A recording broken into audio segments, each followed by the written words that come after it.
All right, guys, thank you for joining me tonight. Paladine 1, thank you for the 5x5 before I even came on. I always appreciate that. Anyway, guys, so tonight's live stream, I have to apologize for Tuesday's live stream. Tuesday night's live stream was pretty fucking lazy. And not only was it lazy, didn't have a lot of information. And I'm not going to make any excuses. I fucked up. And I should have been better with it, right? So, anyway, tonight's live stream is going to be a do over of Tuesdays with information that people should absolutely be paying attention to, if that makes sense. All right, so let me go. Let's start with the 5x5s. Shit, man. That shit jumped fast. Joe, thank you for the 5x5. Dan Phillips, Brian, Kerry, thank you for the 1776. FP Miles, Ozark Prepper, Manuel, Sarita, thank you for the 5x5. Leah, Susan, Scrapper, thank you for the 5x5. McBean, what's going on? Backwoods Living, thank you for the 5x5. Jeep Girl, Christian Prepper, Debbie, thank you for the 5x5. WTC, BWS, thank you for the 5x5. Wolf Mule, thank you for joining us as always. And Kathleen, thank you for the 5x5. So, Brian, Thomas, and Joe FW, thank you for the Tuesday version 2.0. Thomas and Brian, thank you for the 5x5. My Mother Sparks. Linda, Let's Talk Prepping, thank you for the 5x5. Steel City, thank you for the 5x6 by 45. Ride or Die Chick, thank you for the 5x5. Live Free or Die. Bare Bones. Bazine, I always fuck that up. Ladybug. Christian Kennedy, thank you for the 5x5. 50 King David, thank you for the bye 5. Okay. What a do, thank you for the 3x5x9. Paul F. Rhonda, thank you for the 5x5. Simpler Times, thank you for the 5x6. And Pretty Prepper, thank you for the 5x5. Anyway, guys.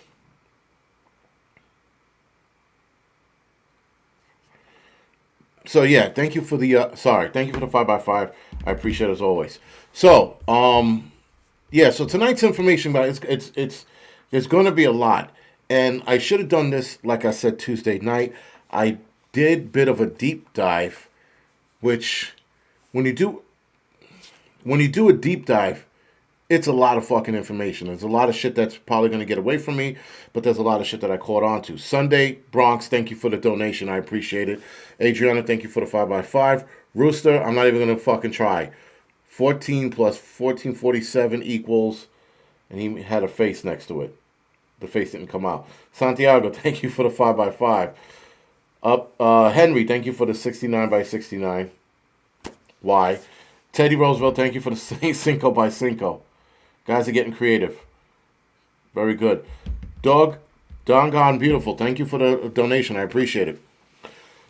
So, thank you. Thank you for the thank you. 1 second after. Nice. 2x4, Corey, thank you for that. Thomas, thank you for the 762 by 39. Okay. All right, guys. So, again, I'm apologizing for Tuesday night's lazy bullshit. I'm getting away from that. I was tired. I mean, I don't know what the fuck's going on lately, but I worked out and I thought I was gonna fucking die. So with that, and yesterday too, I worked out yesterday. I thought I don't know. This old age shit is for the birds, but fuck it. Johnny Preps and Shay, thank you for the 5x5. Tiger, thank you for the 762 by 63, and Hudson Valley, thank you for the 10 by 10 on the video. Yeah, like I said, this old people shit, man. I'm like, yo, what the fuck, man? Seriously? Like, I work out and then it's like, whatever. You know what I feel like after I'm done working out? Like that creature in Cocoon, when all the old people jumped in the pool and they were breaking the cocoon open. And he saw that sick thing in there. The alien was like dead. You know? Yeah, man. That's what I fucking feel like. I feel like that creature from fucking Cocoon. Cocoon. It's fucking bad, man. Anyway. Yeah, it's the getting old, or maybe it's because I ate like shit too. I mean, like, I ate like pure shit this week. Like, fucking, And my body was telling me today, go fuck yourself, old man. You better start eating fucking, whatever old people eat. Prunes and fucking, hot cereal. Anyway, that's what happens when you get old. You start eating prunes and hot cereal, and you start watching fucking antique show because that's what old people do. And that's what I was doing this week. I was like, let me watch the antique show and watch what old shit's out there to bring back, to reminisce my days. You know what's on the fucking antique show now? Fucking rotary phones, record players, right? VHS fucking recorders and players. Oh my God. So, it's just that bad. It's just bad now. You know you're old when a guy looks at your fucking your driver's license to see your age and doesn't even look at the whole thing. Just sees the 19. Goes, we know you're old, dude. I'm not at the Geritol stage yet, Johnny 308. Not there quite yet. But I'm getting there. Anyway, let's jump into this. Manuel, thank you for the donation. I appreciate it. Cream of wheat. I love cream of wheat, by the way. Just throwing that out there. Not cream of spam, but cream of wheat. Yeah, it's funny, man. It's you know what the crazy shit. You know how old we are, guys? This is how fucking old we are. Someone sent me a TikTok video of a girl who talked a young girl. She had to be maybe 18, 17 years old, right? Maybe. She was talking about, wouldn't it be cool if there was a phone that was in the house that everybody can answer instead of their personal cell phones? And I'm like, this motherfucker. Seriously? Like, it's the house phone. It's the fucking house phone, guys. It's what we grew up with. And of course, a lot of homes don't have a house phone anymore because everybody has their own cell phones, right? And this chick she thought that this was a great idea. She's like, a light bulb went off on her head. She's like, what if we had a house, we had a phone that everybody can go to? I'm like, motherfucker, it's called a house phone. Holy shit. That's when you know you're old. When fucking kids are saying shit like that.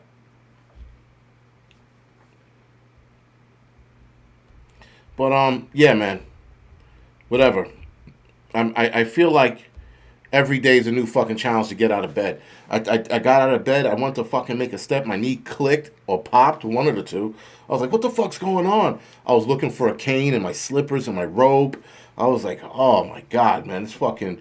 And if I fall now, I'm 1,000% sure I'm going to break a hip or a femur bone. One of the two.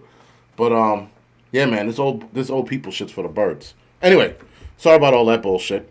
But let's get into... So I'm going to show you guys a video. But before we get into the video, what we're talking about tonight is the pandemic treaty in depth.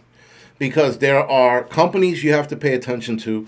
There are organizations inside the pandemic treaty that you got to pay attention to. And what you got to pay attention to, guys, and you go on their website because it reads like bullshit, but go on the White House website and look up the Pandemic Preparedness and Response Policy.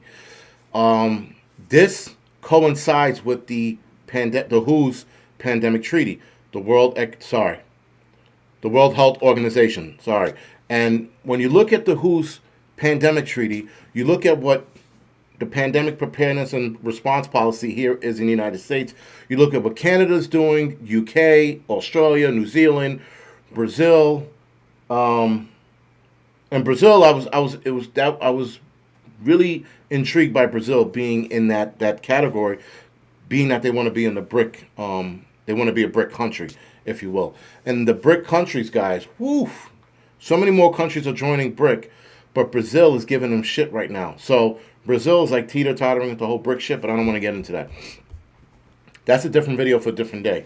But it seems like, guys, more countries are switching over or joining the BRIC Pact.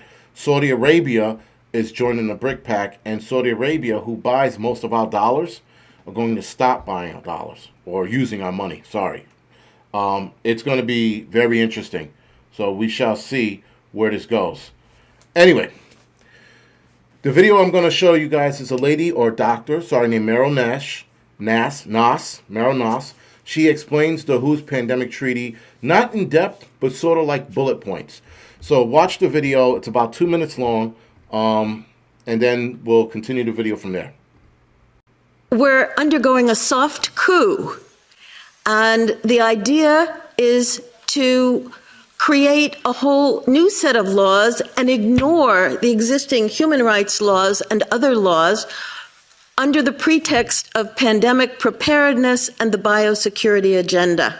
The WHO is developing through all its nations, but with the WHO Directorate in the United States in charge, a pandemic treaty and amendments to the existing international health regulations that will remove the human rights protections currently embedded in the IHRs, will enforce surveillance, censorship, get rid of freedom of speech, require governments to censor and only push a single narrative.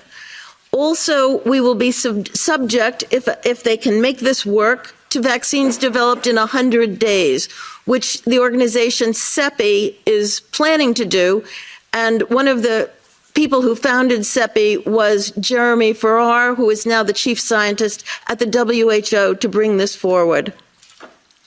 Other things that the amendments do is to bind the states so they're no longer recommendations but enforceable edicts, provide a liability shield, get rid of intellectual property rights, move supplies from one country to another, enforce digital passports, and the Director General of WHO can demand that a pandemic or a potential pandemic exists. He can just declare it with no standards, and then countries around the world will have to obey.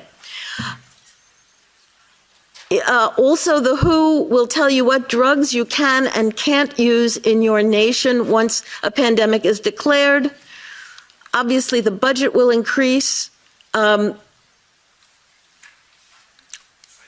Health is another part of this.